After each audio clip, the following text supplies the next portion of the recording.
有手错，有手错，有时候多讲，有些事根本不来。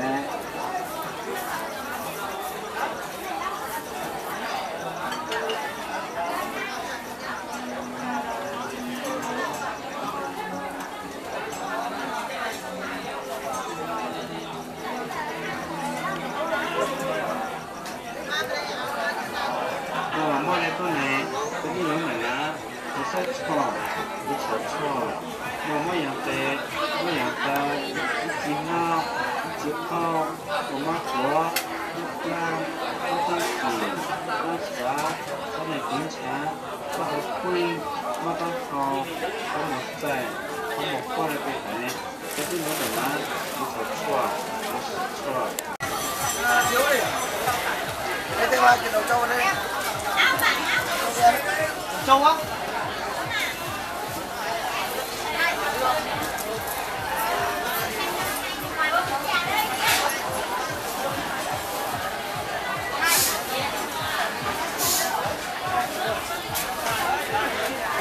Xe đây mà.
Chụp vừa thôi đại ca ơi.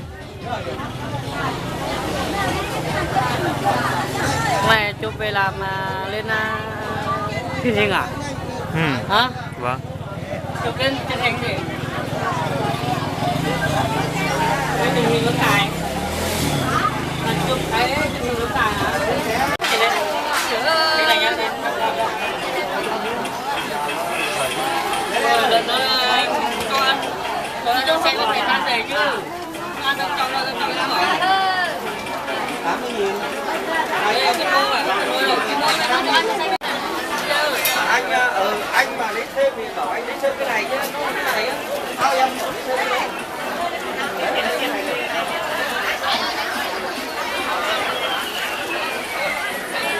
Rồi lúc nào em cứ về lấy nhá.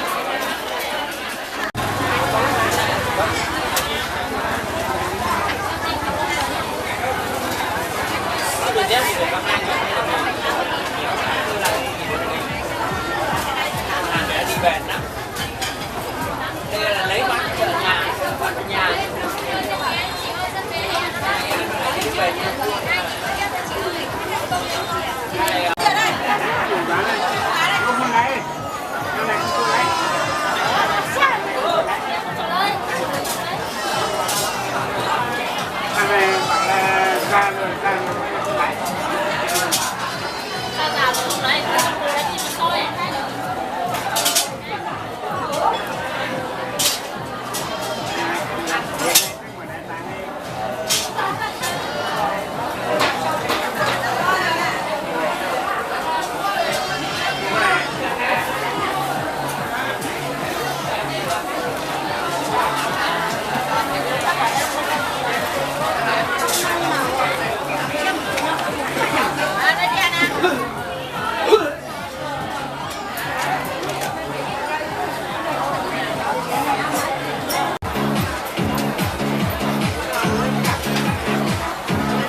lại chiếu đi bán cho mọi người.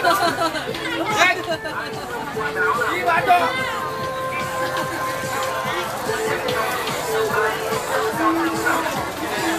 Chiếu. Hỏi em mua. Mua ở đây đấy. Mua đi em ơi. Đấy đi.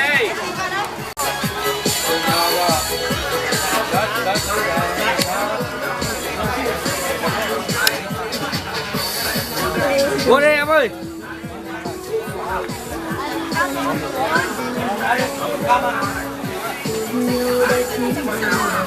Chỉ có 20.000 đồng thôi, 20.000 đồng một chiếc áo không nam nữ quần đùi quần sót chỉ có 20.000 đồng một chiếc thôi. Bộ trẻ con bé trai bé gái nó chỉ có 20.000 đồng bộ trẻ con bé trai bé gái thôi, rất đẹp bà con các bạn ạ. Nên chân trẻ khỏe đây bà con có đã thấy giá trẻ bất ngờ đấy. Chỉ có 20.000 đồng, 20.000 đồng một chiếc áo không nam nữ quần đùi quần sót quần lót quần chỉ có 20.000 đồng thôi.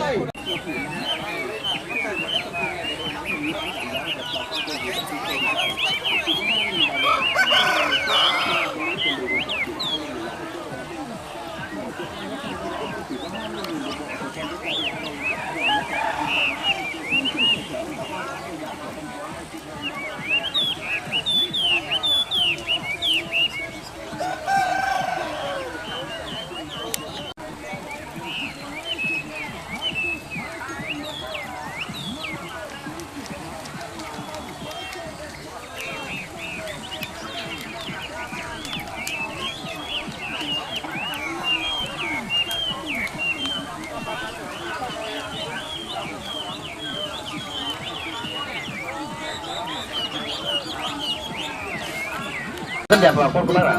Nhân chân trẻ khỏe đây bà con các bác ơi, giá rẻ bất ngờ đấy. Giá rẻ đấy như bèo mà giàu nghèo ai mua được chỉ có 20.000 đồng một sản phẩm thôi. 20.000 đồng một chiếc, 20.000 đồng một sản phẩm, rất rẻ rất đẹp bà con các bác nào. Những người mua trước thì giới thiệu, người mua sau mà ai mua rồi nhưng mãi cửa hàng luôn. Đây chỉ có 20.000 đồng một sản phẩm thôi, 20.000 đồng một chiếc áo không nam không nữ quần đùi quần sót chỉ có 20.000 đồng. Bộ trẻ con bé trai bé gái nó chỉ có 20.000 đồng một bộ thôi. Nhân chân trẻ khỏe đây là bà con các bác ơi, giá rẻ bất ngờ.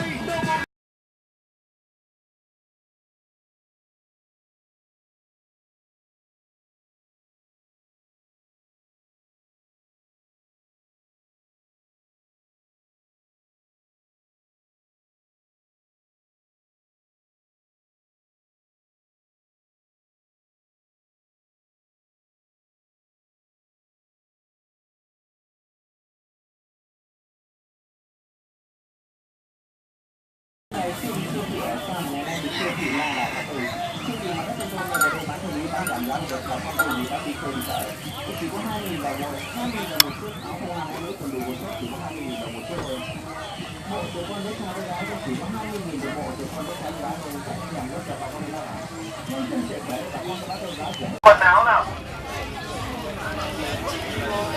xếp cao su, ai mua xếp cao su nào, ai mua một thông cống bẻ phút đây, ai mua bọ su có nào, ai mua điếu cày mua thuốc lào đây, ai mua quần áo nào xếp cao su, ai mua xếp cao su, ai mua điếu cày mua thuốc lào đây, ai mua quần áo nào